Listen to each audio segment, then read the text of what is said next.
Hi, this is Joe again with another movie review.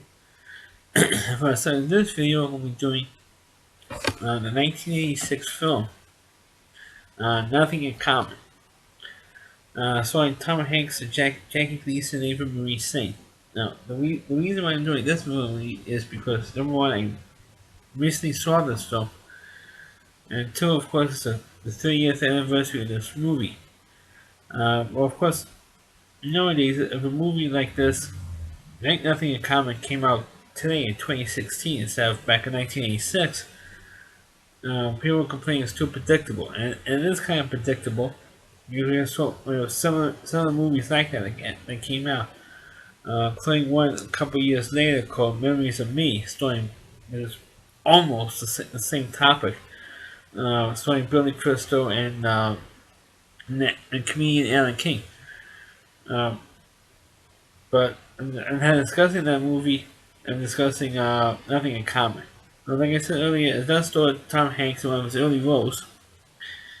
Uh, and Jackie Gleason. Now, of course, one thing that makes this movie unique is that this, and sad really, because this was the last role that Jackie Gleason had. And he died like a year after this movie came out. So it was, like I said, the last role ever that Jackie Gleason ever played. Of course, Jackie Gleason is more famous for playing Ralph Cramden on television. When this movie stars is actually from the point of view of Tom Hanks. He plays a young ad executive who is about to work on a campaign for this airline, and he finds out, he gets a phone call from his estranged father, played by Jackie Gleason, uh, saying that, "Oh, your mother just left me. She took everything out," and Tom Hanks' mother was played by Eva Marie Saint.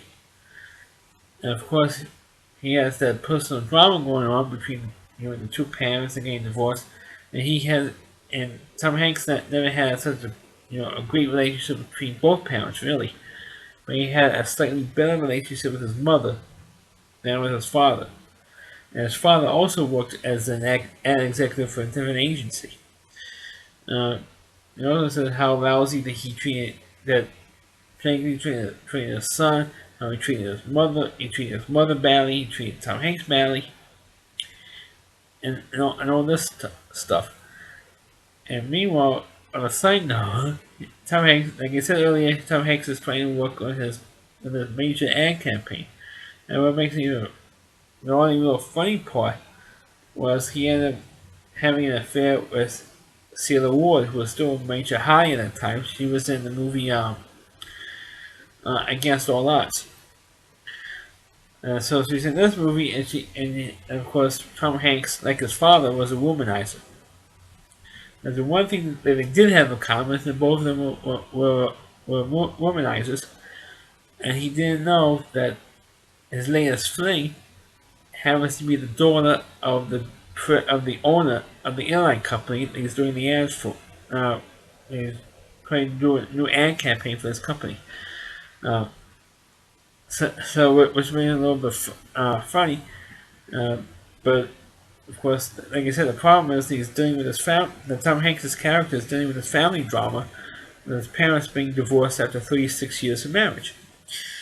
And then, of course, he finds out throughout the course of trying, in the movie, he's trying to work out the balance. He's working for the company, trying to advertise, pitch him ideas, and then meanwhile, he is distracted by by his own personal family drama.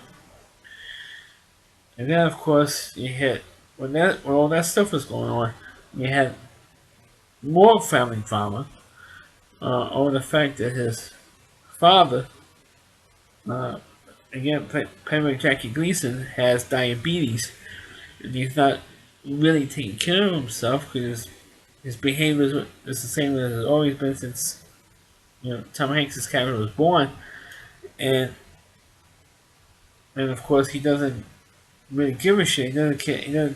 He doesn't take care of himself. And his diabetes condition is getting worse and worse and worse. Something I can relate to because I have diabetes myself. But obviously not as bad as Jackie Gleason's character is because he had to go into surgery and lose a leg. One of his legs had to be amputated because he has trouble walking.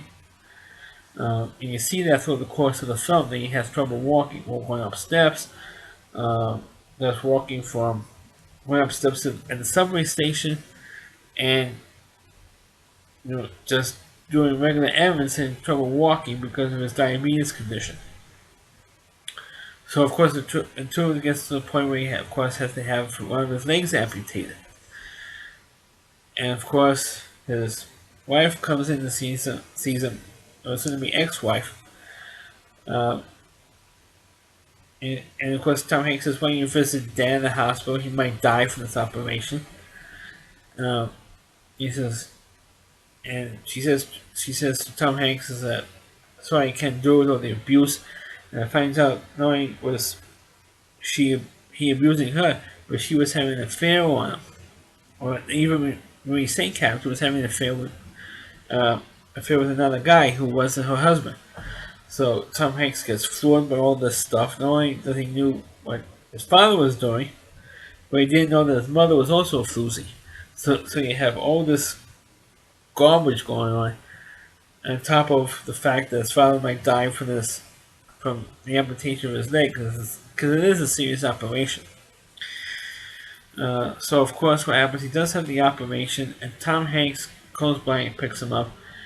And while all this stuff was going on, he had a screw up with the uh, ad campaign he's running for this company, was the airline. And Celia Ward, who, like I said earlier, plays the daughter of the owner of the airline company, she ends up firing him because she kept screwing up and not dealing with the ad. It's kind of similar to what happened in Kramer vs. Kramer. Uh, Dustin Hoffman's character started worrying about the company for this running this ad campaign for this agency or this other company. He's more worried about his son. Same thing again in this movie. He's more worried than Tom Hanks screws up the ad campaign because he's more concerned about his father than his job, and he has to try. There's a hard balance with that. That's why you should have unions so it can protect you for situations like this. That's why most people should have unions behind them so that they won't get fired. For, because we're dealing with family issues instead of worrying about your job. That's why you should have unions behind you in every industry. Anyway, because Tom Hanks was more concerned with his father, he screwed up the ad campaign, and he gets fired from the ad campaign and almost loses his job with the ad agency. But I think by the end of the movie, his boss, Tom Hanks' boss, played by Hector Elizondo, was more sympathetic. So look, even though the airline is pressuring me to fire you, I'm not going to fire you because I understand you have all this stuff going on with your dad. So I'm going to put you on another account, and that'll be it. And you can take all the time off you need to deal with your father. You can take all the time off you need. You can have like a leave of absence to take care of it, or take care of your dad. But as soon as you come back, you're going to work with this other, do this other ad campaign for this other company. He says, okay. He's just like, okay, whatever. And then when Tom Hanks picks his dad up from the ad agency, uh, the ad agency, from the hospital, uh, the last line in the movie, Jackie Gleason says to Tom Hanks, "I think you're the last person I expected to pick me up or to care about me, because Jackie Gleason realized because he's such a miserable person that nobody really cares about." So and all of a sudden, his son who treated like shit, and says, "You're the last person to," and realize you're the last person to pick me up or to care. Because I know your mother doesn't care about me anymore. I don't have nobody else who cares. I'm surprised that you care enough to come and pick me up. And so while you stay, and it says you're staying with me and all that stuff, and that's how the movie ends. Because Tom Hanks made this offer before Jake Gleason's character went into surgery. He says, "Look, you're gonna stay with me when you get out. When you get out, and you're well enough to get out of the hospital, you're gonna stay with me so I could take care of you better. Because it's about time somebody takes it to you, and that's when they have something in common. That's that father-son bond. Um, Even though they don't have anything else in common, they have that bond. That's it. There's the only thing they have in common. Um, but like I said, it was a nice, kind of like almost like a nice send off to Jackie Gleason in a way. Because like I said earlier, this was the last role that Jackie Gleason ever played. And it shows how old, how really old Jackie Gleason looked in this movie. Even though in the '70s he did the Smokey and the Bandit films, and he was in the movie Pony with the Hustler, but this movie he looks like he was on his last legs, literally. And excuse the pun, but he does prove that Jackie Gleason could really act instead of being just a comedic actor. He is more famous known from The Honeymooners television show. And it's also one of the early roles that Tom Hanks had when he played just a straight, dramatic character. And he did another movie around the same time called Last Time We Say Goodbye, and he also played a serious role in that. But of course, in those days, in the early part of Tom Hanks' career, he wasn't known as a dramatic actor like he is now. But I wish that Tom Hanks would go back doing comedies, like he did with Splash or Big, or even the God Awful Tuna and Hooch or Bachelor Point. I really wish he would go back doing comedies. Because he was very good doing comedies, and then he just all of a sudden he's doing drama after drama. So that's my review of the movie Nothing in Common. And then, before I finish off this video, you know how old this movie is because this movie is supposed to be based in Chicago. And in 1986, there was a huge petition drive going on for putting lights in Wrigley Field. I mean, that's how old this movie is. I mean, it was before they had the first official night game in Wrigley Field history, which took place 2 years later, 2 years after the movie came out in 1988. And the beginning, when the opening credits of the movie is Tom Hanks is commuting from his house to his job, there was a guy outside the office building getting petitions, no lights in Wrigley Field. So I mentioned that bit to my father as I was watching the beginning of the movie.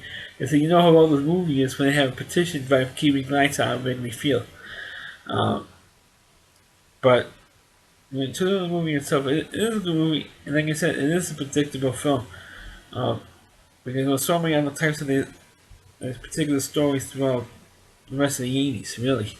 Including the movie I mentioned before, Memories of Me. It's like a similar thing. Except in Memories of Me, the father dies. Well, Iron King's character dies at the end of Memories of Me. Spoiler. But maybe sometime down the line, if we having to run into Memories of Me on television, maybe I'll watch that and eventually do a review on it. Because I like Billy Crystal and I like Alan King.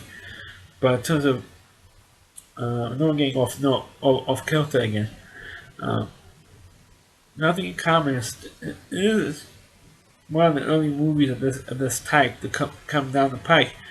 But like I said, not only is it a good movie, it's a pretty good story, but the only real major note of this was the last role period of Jackie Gleason. And I'm a huge fan of I'm a huge fan of The Honeymooners, and so you might know if you've seen my video review of The Honeymooners. So that's my review of Nothing in Common. Please click on the video, please rate it, feel free to comment on it. Please subscribe to my channel, and please forward this video onto your Facebook pages. And also you can check out all of my reviews, not only on my YouTube channel, but also go to rowdyc.com. That's all WDY and that's C.com. That's the homepage of the Rowdy Reviewer, Chris Lee Moore, TV Trash Guys, I like to call him. You can check out not only my videos on his site, but also you can check out all of his other content as well. Not only his TV Trash videos, but all of his other content. Thanks for watching. Catch you next time.